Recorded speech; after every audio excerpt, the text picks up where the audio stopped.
Afternoon. Good afternoon, guys. Tulogo to hey. Okay, y'all are just dry right now. Hello. Hello. Where's my PowerPoint?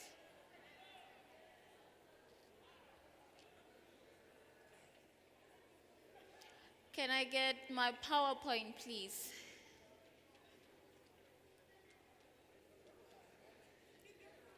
Okay. Oh, there you go. My name is Melba Rambau, and I'm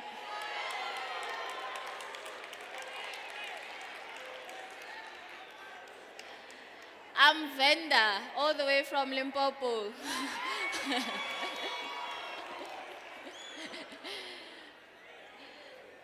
I work for a company called HySA Infrastructure. HySA stands for Hydrogen South Africa.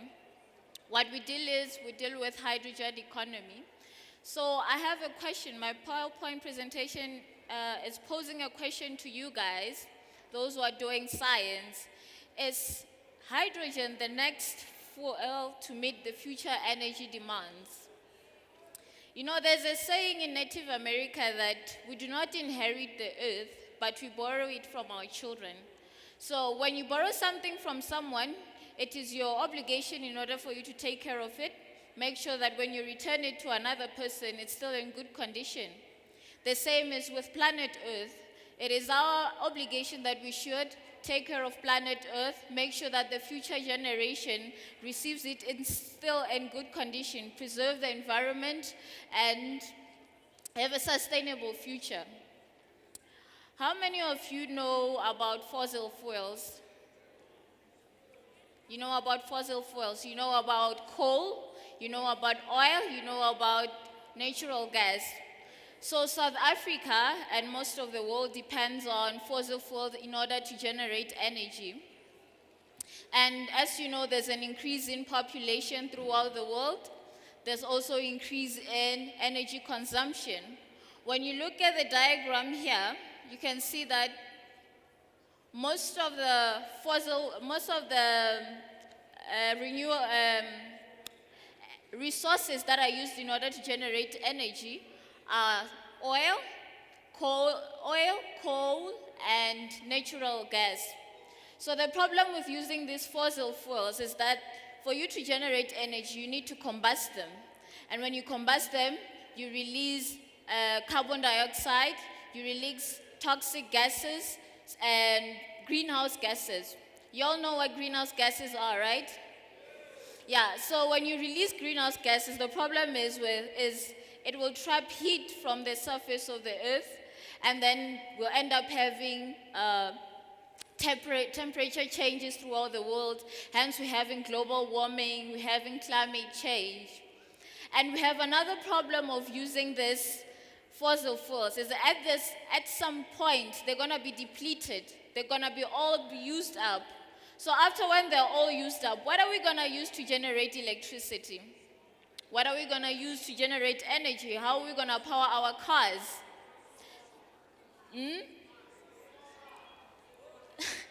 So, this is where we come in.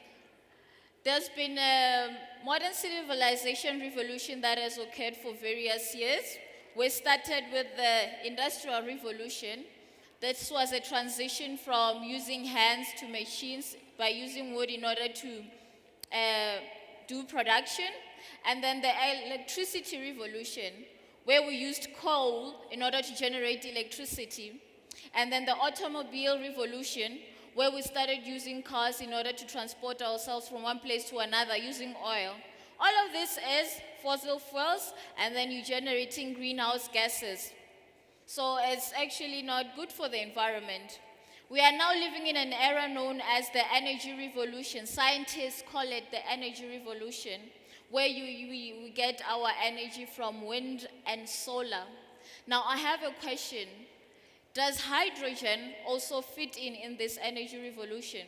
Can we use hydrogen as an energy carrier to replace petrol, to replace coal, to replace all of these fossil fuels in order to generate energy? Well, let me explain something about hydrogen. Hydrogen is the lightest element in the periodic table and is the most abundant element in the entire universe. So it's not in the world only, but in the universe, the most abundant element. But the problem is with hydrogen, in order for you to get hydrogen, you have to extract it from either water or hydrocarbons. How many of you know hydrocarbons? Y'all are doing chemistry, right? So you do know hydrocarbons. So for you to get hydrogen, you get it from hydrocarbons or from water. What are the advantages of using hydrogen instead of all these fossil fuels? Hydrogen has high energy content. It can be obtained from many sources, as I've mentioned before. And another good advantage of using hydrogen as an energy carrier is that instead of releasing waste such as carbon dioxide, methane, and all of that, you only release water and heat as a byproduct. So you do not contaminate the environment.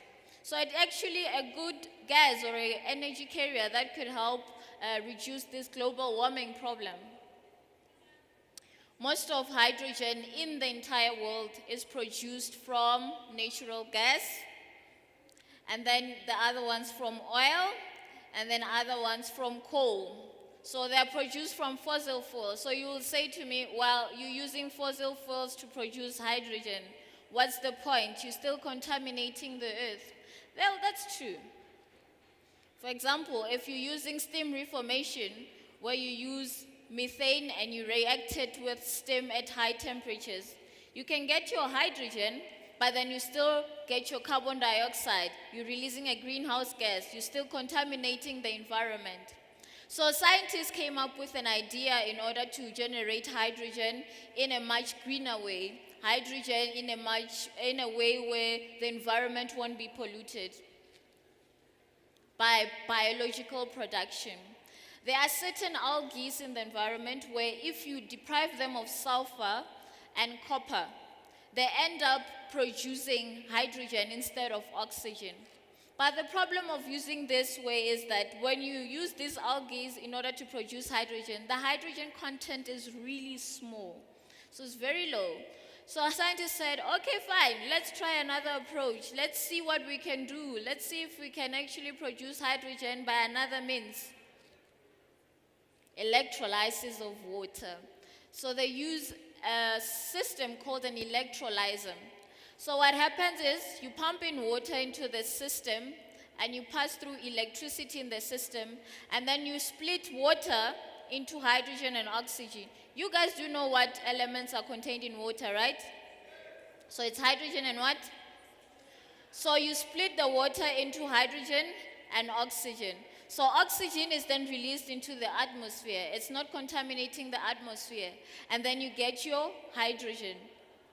So you will ask me again, well, you're using electricity in order to split this water. Well, yeah, I'm using electricity, but I'm not using electricity from coal. I can use solar electricity. I can use a solar panel, power my electrolyzer, split my water into hydrogen, store my hydrogen into a tank, release the oxygen to the atmosphere, use that hydrogen in a system called a fuel cell in order to generate energy. You can use a fuel cell to power a car. You can use a fuel cell to power your house. You can use a fuel cell to power anything that needs energy. Let me tell you a little bit about fuel cells. What happens in order for you to use a fuel cell in order to generate electricity is that you have a hydrogen. You have the hydrogen gas. So the fuel cell consists of three components. You have an anode, you have a cathode, and then you have the middle part, which is the membrane. The anode and the cathode consist of a catalytic material usually consisting of platinum group metals. So when you pump in hydrogen on the fuel cell, the hydrogen then reacts with the catalytic material on the anode, and when it reacts with the catalytic material, it's split into a proton and an electron.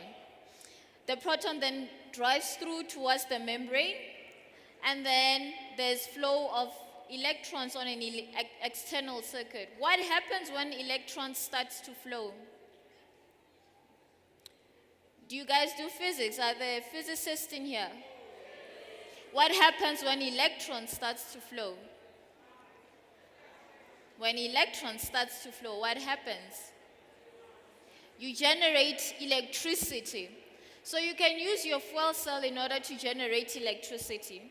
This fuel cell can be used to power a car, for example. I'm working at HySA infrastructure, where we're focusing on hydrogen-powered cars. I mentioned something about platinum group metals from this fuel cell. So most of these platinum group metals are mined in South Africa. 79% of the platinum group metals are mined in South Africa. So actually we covered in this whole process of fuel cells. So South Africa, we don't need to go anywhere in order to make fuel cells. We mine our platinum here. The platinum market hits skyrocket, we create more jobs, and then we start our own companies, and we have fuel cells, and we commercialize and sell them into the entire continent.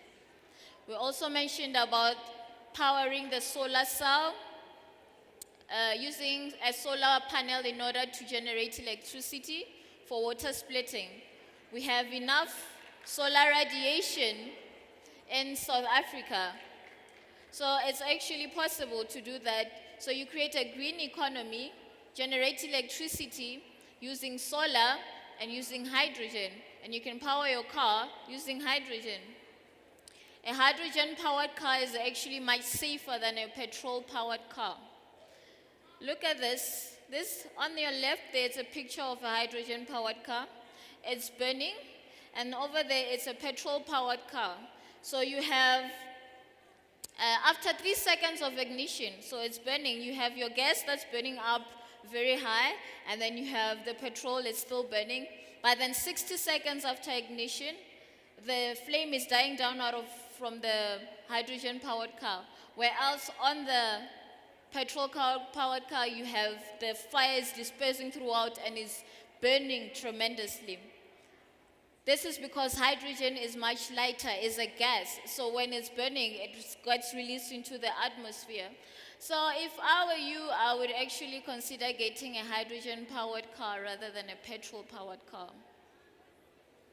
Anywho, since I said I'm from HySA infrastructure, we are divided into 3 departments. We have HySA catalysis, and we have HySA systems, and HySA infrastructure.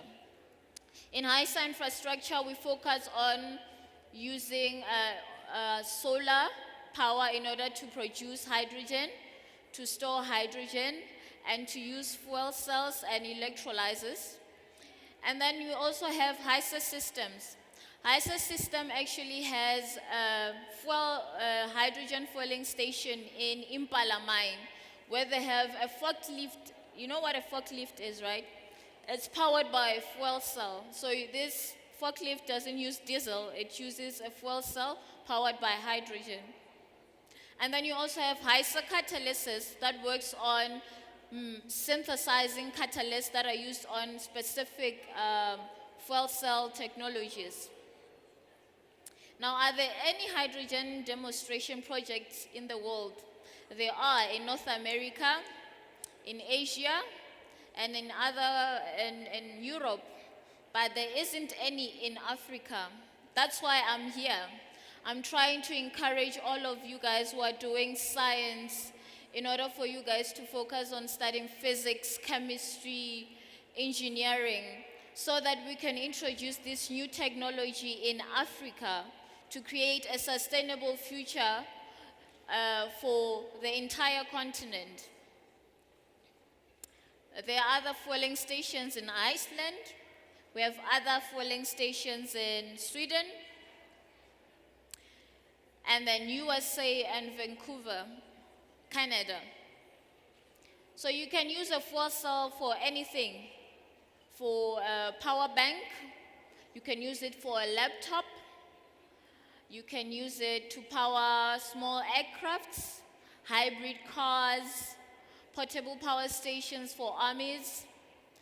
There are cars in Europe that are actually driven by hydrogen, forklifts, you have buses There was an iBus that was launched, introduced, that wasn't really launched, but just introduced to South Africa earlier this year.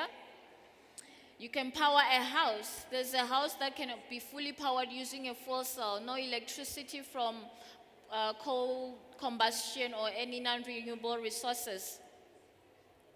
So is it possible to use hydrogen as an energy carrier? From what I explained, yes. You start by using a solar panel, wind or hydro power in order to generate your electricity to split water into hydrogen and oxygen. The oxygen is released into the atmosphere. You store your hydrogen, use the hydrogen in the fuel cell, generate energy to power your house, to power your car, to power anything. And then as a byproduct, you have water. Use the same water to the electrolyzer, and boom, you have a new renewable energy system. So that's possible. Thank you.